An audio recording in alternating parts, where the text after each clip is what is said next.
Welcome to Antibody Basics by Biointron, Part 10. In the last two episodes, we've discussed common targets for antibody drugs, cancer, and autoimmune diseases. In this episode, we'll talk infectious diseases. Infectious diseases are caused by pathogenic microorganisms, such as, but not limited to, bacteria and viruses. Bacteria are single-celled organisms that can cause diseases such as tuberculosis, strep throat, and urinary tract infections. Antibiotics are less expensive and easier to produce than antibodies, so they have previously been prioritized to treat bacterial infectious diseases. Viruses are infectious agents that replicate only inside the living cells of an organism that can cause diseases such as the common cold, influenza, AIDS, and COVID-19. Viral infectious diseases require knowledge of the mechanism of infection for a virus and a host cell.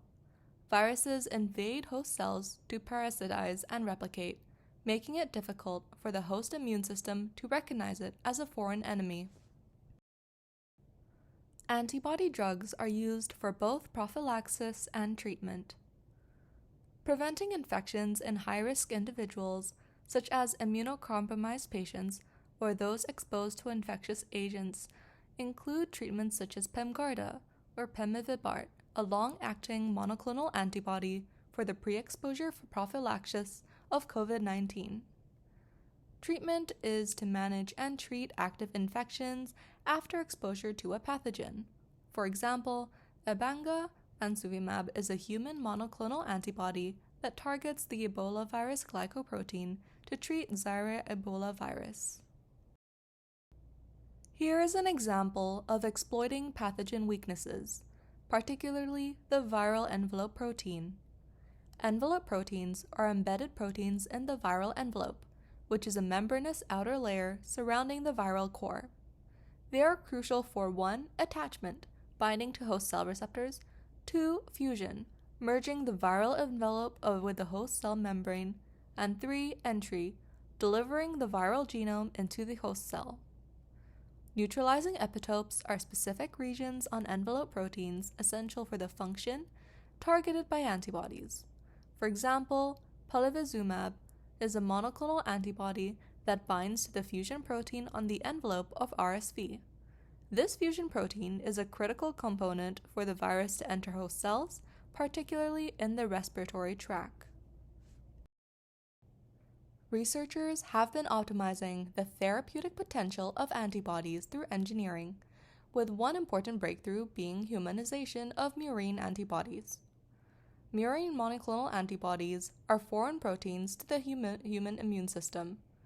This can trigger the body to develop an immune response or HAMA response, which can cause allergic reactions. Humanization results in reduced immunogenicity, improved patient tolerance, and improved pharmacokinetics. Antibody-drug conjugates are a novel class of drugs that combine the targeting ability of antibodies with the potent cell-killing power of cytotoxic drugs. This approach minimizes toxicity, a drawback of traditional chemotherapy that can harm healthy cells alongside cancerous ones. This targeted therapy holds immense promise, particularly for infectious diseases, due to the widespread emergence of antibiotic resistance. As mentioned, emerging pathogen threats and antibody resistance presents a challenge. Developing broadly neutralizing antibodies that work against diverse strains is challenging. Viruses can exhibit high genetic variability, with surface proteins differing between strains. Since antibodies are highly specific, a broadly neutralizing antibody designed for one strain might not bind as effectively to another, thus limiting its usefulness. A potential future direction is optimizing antibody delivery and half-life. Current antibody delivery methods, such as intravenous injection, can be difficult and time-consuming. More delivery options for other antibody drugs could include self-administered subcutaneous injections, inhalation therapies, and mucosal deliveries.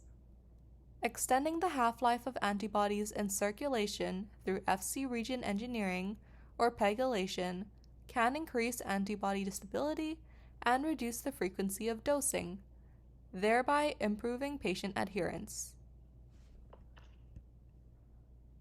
Another future direction is antibody-antibiotic conjugates, or AACs.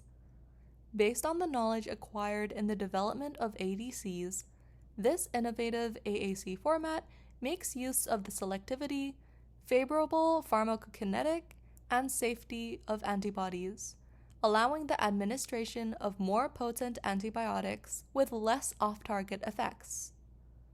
AAC development is challenging due to the complexity of the three components: the antibody, the antibiotic, and the linker.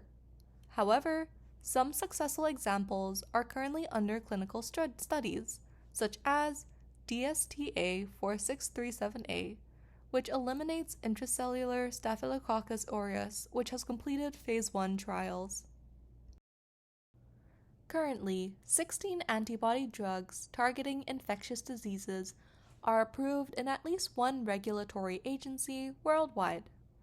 Synagis, or pembrolizumab, was approved in 1998, and it targets an epitope in the A antigenic site of the F protein of RSV to prevent severe disease by respiratory syncytial virus infection.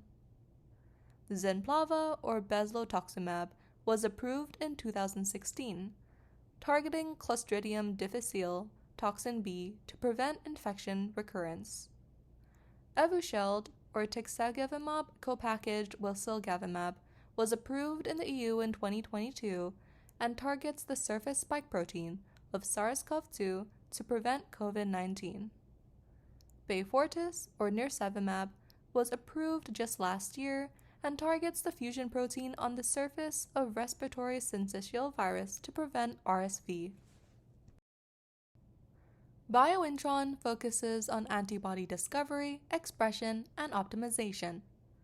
Our featured service is our high-throughput antibody expression, which from gene sequence to purified antibodies only takes 2 weeks. This platform enables the rapid expression of recombinant antibodies in HEK293 or CHO cells. We guarantee the delivery of 100 micrograms to 100 grams of recombinant antibodies, and no antibody means no cost. Biointron is also a well-recognized leader in VHH antibody discovery and production.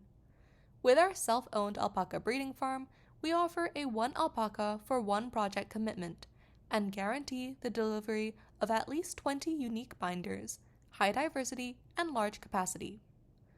Biointron has several other antibody services, including bispecific antibody production, afucosylated antibodies, single B-cell screening, hybridoma sequencing, antibody humanization, antibody affinity maturation, recombinant protein expression in the mammalian system, and a CHOK1 stable cell line. Thank you so much for watching, and please comment with any questions or topics you'd like us to cover next. Don't forget to like and subscribe for more.